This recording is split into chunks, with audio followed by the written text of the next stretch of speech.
बिस्मिल्लाहिर्रहमानिर्रहीम। अस्सलाम वालेकुम। मैं हूं आपका भाई अब्बास हमदानी। आप देख रहे हैं जाफरियात टीवी। आज का हमारा मौजूद गुफ्तगू है शोबा नुसरत और मकासद नुसरत इमाम ज़माना अजरल्लाहु फ़र्ज शरीफ। दोस्तों, इस दौर में नुसरत इमाम अलैहिस्सलातु वस्सलाम के 114 शोबों में से 4 शोबे इंतहाई अहम हैं, या यूँ समझ लें कि ये 4 शोबे सबसे बड़े हैं जो बुनियादी अहमियत के हामिल हैं कि जिनमें हमें काम करना है। नंबर 1, फ़र्द की तामीर यानी अपनी ज़ात की प्योरिफिकेशन और हुक्म इमाम का ज़ात पर कुली नफास। नंबर 2, साबका को मेंटेन रखना, यानी जो इंसार मुयस्सर हैं या अदादार मुयस्सर हैं इनकी शऊर को बेदार करना, और जिनमें शऊर बेदार हो चुका है इन्हें मेंटेन रखना।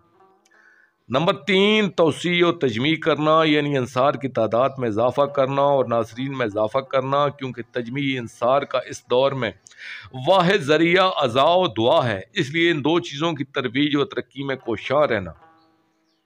नंबर 4, नुसरत इमाम और रूहानी तरक्की के नए नए उफ़क़ तलाश करना और नए ज़राए दरियाफ्त करके इन्हें बुरोए कार लाना। इस दौर के रूहानी इंसान की बुनियादी तौर पर यही 4 जिम्मेदारियाँ हैं जिनसे इसे ओहदा बरा होना लाजम है। नंबर 1, सबसे पहले अपनी ज़ात की रूहानियत को मजबूत से मजबूत करे और इनफरादी तरक्की से कभी गाफिल न रहे।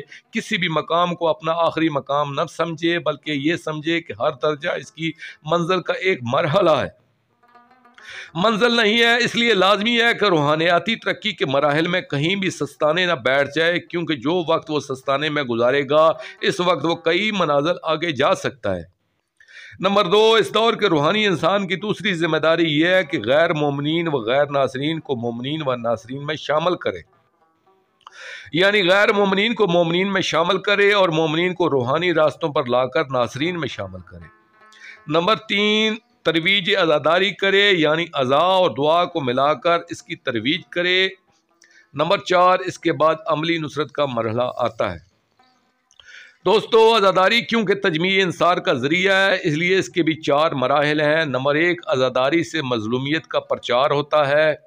नंबर 2, ज़िक्र मज़लूम और मज़लूमियत के प्रचार से मज़लूम से हमदर्दी जन्म लेती है। नंबर 3, मज़लूम की हमदर्दी से मज़लूम की बहाली और क़याम अदल की ख्वाहिश और तमन्ना पैदा होती है। नंबर 4, इसके बाद अमली नुसरत शुरू हो जाती है।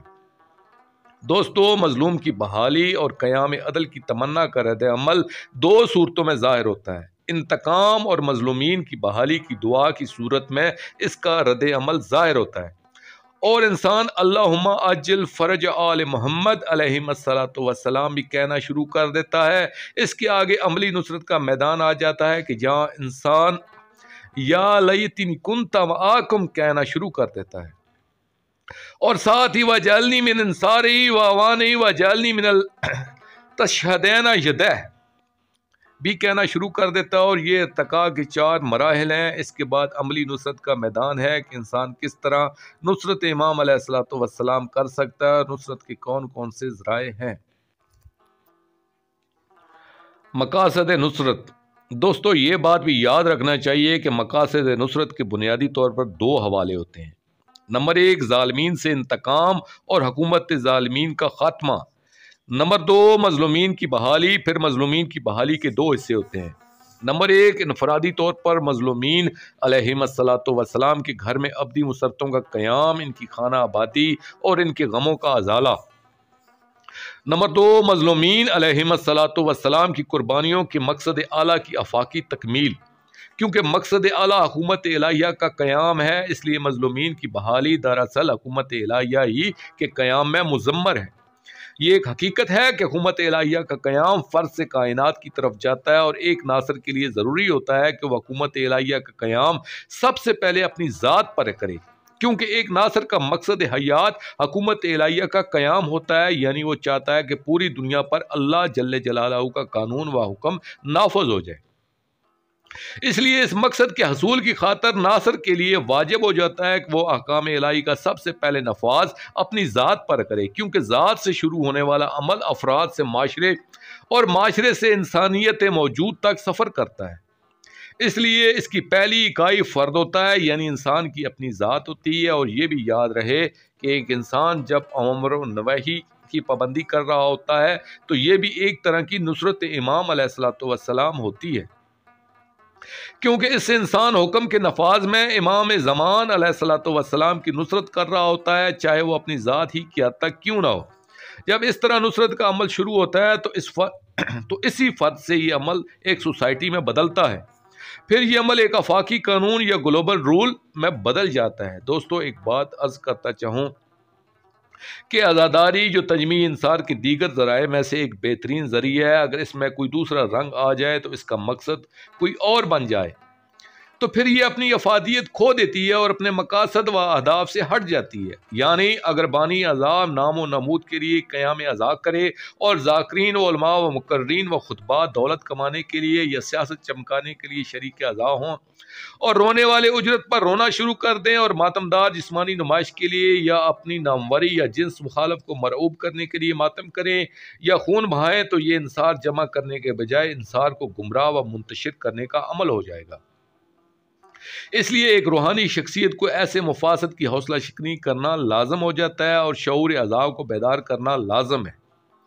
روح عزاداری کو واپس لانا ہے تاکہ یہ اپنے اہداف پورے کرے، اور عزاداری میں دعائے تعجیل فرج کو واجب سمجھنا چاہیے اور دوران مصائب اس مظلومین علیہ الصلوۃ والسلام کے انتقام کی دعا کرنا چاہیے کہ جن کا ذکر مصائب شروع ہو۔ آؤ ہم بھی دعا کریں کہ ان مظلومین علیہم الصلوۃ والسلام کے وارث و منتقم اجر اللہ فرج شریف جلدی تشریف لائیں اور ان سب کا جلدی انتقام ہو، آمین یا رب العالمین۔ دوستو، آخر میں شکریہ ادا کروں گا اپنے مرشد کریم سید محمد جعفر الزمان نقوی البخاری سرکار دامِ ظلہ تعالی کا۔ یہ مضمون میں نے ان کی کتاب انتصار ولایت اثر سے پیش کیا ہے، اور آخر میں اپنے پاک شہنشاہ کی بارگاہ میں دعا کریں گے، الجل یا ولی الاثر، یا صاحب الاثر، یا فوز العظیم، یا سلطان المنصور، اجر اللہ تعالی فرجک وصلوات اللہ علیکہ یا رب محمد و آل محمد، صلی اللہ محمد و آل محمد واجل فرج آل محمد صلی اللہ علیہ وسلم۔